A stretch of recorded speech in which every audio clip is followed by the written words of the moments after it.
Praise the Lord. सभी को जय मसीह। मैं सुनीता चौथानी आप सभी का स्वागत करती हूँ आज के इस यूट्यूब वीडियो में प्रभु यीशु मसीह के नाम से।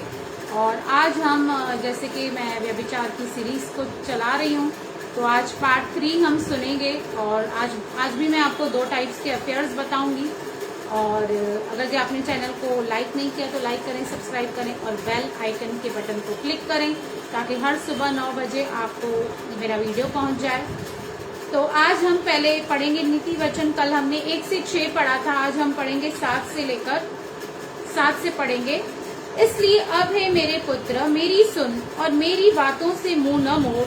ऐसी स्त्री से दूरी रह और उसकी टेवड़ी के पास भी न जाना। प्रभु परमेश्वर अपने वचन के द्वारा हमें यह हिदायत दे रहे हैं कि ऐसी स्त्री से बिल्कुल परहेज रखना, उसके मार्ग में या उसके दरवाजे या उसके घर के आसपास भी न रहना। और आगे कहता है, कहीं ऐसा न हो कि तू अपना यश औरों के हाथ और अपना जीवन क्रूर जन के वश में कर दे। वो कह रहा है कि ऐसा ना हो कि तू किसी टेम्पटेशन में फंस के अपने आप को पूर्ण रीति से उसको समर्पित कर दे और आगे चल के तुझे इस बात का नुकसान उठाना पड़े। और आगे कहता है, या पराये तेरी कमाई से अपना पेट भरें और परदेशी मनुष्य तेरे परिश्रम का फल अपने घर में रखें। मतलब वो स्त्री तुझे इस कदर लूट लेगी कि जो तूने परिश्रम करके कमाया है, जो तूने मेहनत करके कमाया है, वो उसके पास चला जाएगा। और ये बहुत प्रैक्टिकल बात है। हम देखते हैं कि अक्सर इस टाइप के व्यभिचार के रिलेशन में जो बेसिक एम सामने वाले का होता है, स्त्री का भी हो सकता है, पुरुष का भी हो सकता है, वो पैसा होता है कि कैसे न कैसे सामने वाले से पैसा निकालना या घर का खर्चा निकालना या एक्सपेंसेस निकालना या उससे ऐसी लग्जोरियस गिफ्ट्स लेना।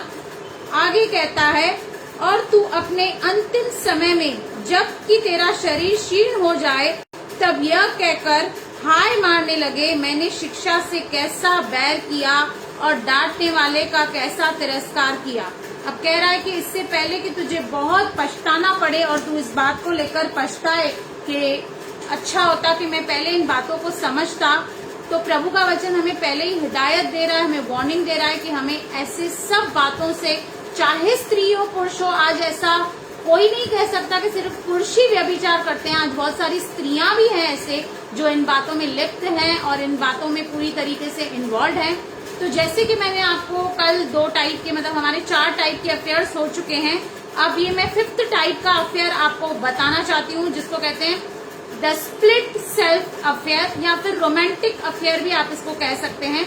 अब ये जो अफेयर बनता है वो एक थर्ड पार्टी के साथ जब बनता है तो बहुत ज्यादा डीप इमोशनल कनेक्शन उसका उस व्यक्ति से बन जाता है और वो व्यक्ति उसको स्पेशल फील करवाता है और उसकी सारी एक्सपेक्टेशन, या मैं ये कहूँ कि उसकी जो भी फैंटेसीज हैं जो उसके मैरिज में या उसके मैरिज पार्टनर के द्वारा पूरी नहीं होती हैं, ये थर्ड पार्टी का व्यक्ति उस व्यक्ति की सारी एक्सपेक्टेशंस एंड फैंटेसीज वो पूरी करता है।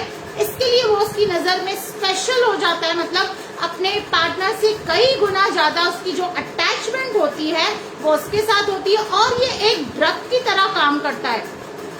जैसे एक व्यक्ति को एक ड्रग या एडिक्शन की कैसी नीड होती है, वैसे इस व्यक्ति को इस इंसान की इस तरह से लत लग जाती है कि वो एक ड्रग के जैसा काम करता है। और ये सबसे नंबर 1 कारण है आज इंडिया में डिवोर्सेस का, ये नंबर 1 कारण है। और न केवल ये डिवोर्स तक पहुंच जाता है, ये इंसान को सुसाइड तक लेके जाता है। उसके अंदर सुसाइडल थॉट्स भी आने शुरू हो जाते हैं। और सबसे बड़ी बात यह है कि अच्छी से अच्छी मैरिज में भी ये हो सकता है जहां पर कोई डिससेटिस्फैक्शन न हो या ऐसी कोई बात ना हो जहां पर हम ये कह सकें कि ये मैरिज में कुछ कमी है या नुक्स है।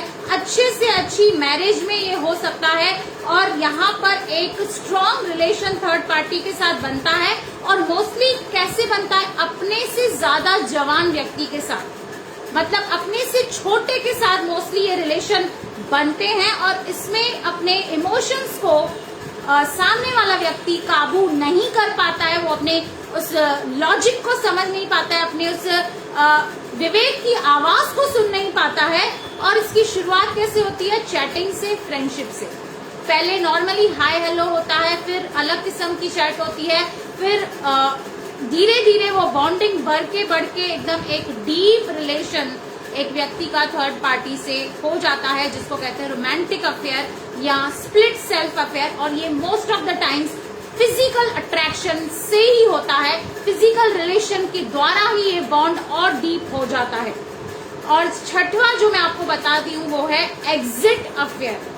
ये रिलेशन जो है ये सबसे खतरनाक रिलेशन है, क्योंकि यहाँ पर जो दो लोग मैरिज में आते हैं वो टोटली अलग और डिफरेंट होते हैं, और उनके बीच में एक कोल्ड वॉर इतना तनाव होता है कि वो कभी एक दूसरे से एक्सप्रेस ही नहीं कर पाते कि उनको क्या चाहिए। और यहाँ पर दोनों ही पार्टनर्स एक दूसरे से डिससेटिस्फाइड होते हैं और हमेशा उनके बीच में झगड़े चलते रहते हैं। ये one of the dangerous affair जिसको बोल सकते हैं। और ये कहाँ भी होता है, किसी भी जगह से ये होता है।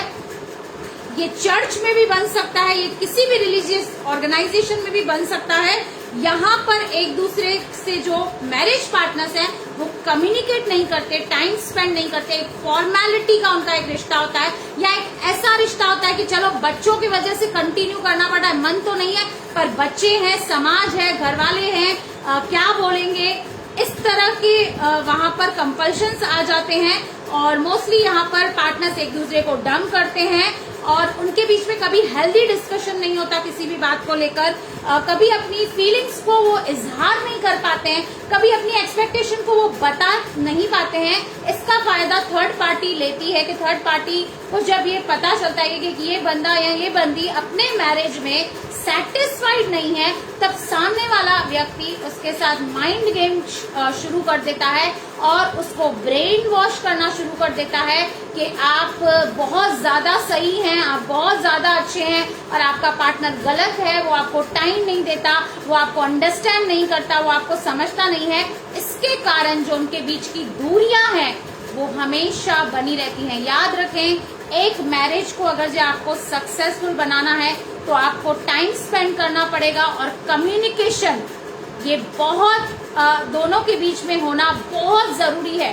कहीं भी किसी भी मोड़ पे आप किसी भी बात से अगर जो सेटिस्फाइड नहीं है, डिसएग्रीमेंट्स सबके बीच में होते हैं। ऐसा कोई कपल नहीं है जो ये बोले कि हम हर एक बात में एक दूसरे से सहमत होते हैं, पर डिसएग्रीमेंट होने के बावजूद भी उनके बीच का जो प्यार है वो सफर नहीं होना चाहिए। भले उनकी इंडिविजुअल चॉइसेस अलग हो सकती है, उनका नेचर अलग हो सकता है, उनकी वीकनेसेस और स्ट्रॉन्ग पॉइंट्स अलग हो सकती हैं, फिर भी अगर ये मैरिज को आपको जिंदा रखना है तो आपको टाइम देना पड़ेगा और आपको कम्युनिकेशन करना पड़ेगा। भले ही आप को 20 साल हो गए हो, 25 साल हो गए हो, आप एक दूसरे के साथ टाइम स्पेंड करें, एक दूसरे के साथ फोन पे भी बात करें, हर एक बात एक दूसरे को बताएं। एक ट्रांसपेरेंट रिलेशनशिप जिस तरह आदम और हवा का कैसे था, वो दोनों नंगे थे लेकिन कभी लज्जाते नहीं थे क्योंकि वो एक दूसरे को अच्छे से जानते थे। उनके बीच में कोई सीक्रेट नहीं था जब तक कि इब्लीस नहीं आया और उसने सारी गेम नहीं खोली। उसी तरह एक हस्बैंड और वाइफ के बीच में ट्रांसपेरेंसी होना बहुत जरूरी है। चाहे आपसे कभी भी किसी मोड़ पे गलती क्यों ना हो जाए, आपको इतना कॉन्फिडेंस अपने पार्टनर पे होना चाहिए कि मैं अगर जो अपनी गलती भी उसको बताऊं तो वो अंडरस्टैंड कर सकता है या कर सकती है। इसलिए अगर आपके मैरिज में आप टाइम नहीं दे रहे हैं, आप कम्युनिकेशन नहीं कर रहे हैं, तो आप शैतान का सबसे बड़ा टारगेट बन सकते हैं। क्योंकि याद रखिए, एक चर्च बनती है फैमिली से, फैमिली बनती है हस्बैंड वाइफ कपल से। अगर ये फैमिली कमजोर है तो चर्च भी कमजोर होगी। और न केवल ये बातें हम दुनिया में देखते हैं, आज कलीसियाओं में भी ऐसी बातों को हम होते हुए देखते हैं, जहां पर हम देखते हैं कि बहुत सारे लोग अपने मैरिज से खुश नहीं है और अपने मैरिज के बाहर जाकर वो पार्टनर्स को ढूंढ रहे हैं, ऐसे लोगों को ढूंढ रहे हैं जो उनको समझ सके या उनकी वो एक्सपेक्टेशन को पूरा कर सकें। तो इन दोनों अफेयर्स की जानकारी मैंने आपको इसलिए दी कि हो सकता है आज शायद आपका कोई ब्रेन वॉश कर रहा हो या आपके साथ एक माइंड गेम खेल रहा हो, या किसी को आपने अपनी कमजोरी बता दी हो, अपनी फैमिली की कमजोरी बता दी हो और वो आपका अनड्यू एडवांटेज ले रहा हो। तो इसी वक्त आप उस रिलेशन से बाहर निकलें और अपने आप से अगर जी नहीं निकल पाते हैं तो प्रभु यीशु मसीह की आप हेल्प लें, सहायता लें, मदद लें, पवित्र आत्मा की गाइडेंस लें, काउंसलिंग लें, ताकि आप इन सारी बातों को ओवरकम कर सकें। तो जैसे मैंने आपको बताया था कि मैं 7 टाइप के रिलेशन बताऊंगी, मैं 6 टाइप के कंप्लीट कर चुकी हूँ। कल मैं आपको 7वां बताऊंगी, जो एंड इस सीरीज का एंड वीडियो रहेगा। तो इससे आप ज्यादा से ज्यादा लोगों को शेयर कीजिए ताकि सभी इसका लाभ उठाएं। प्रभु आपको और आपके परिवार को ब्लेस करे। आमेन, आमेन।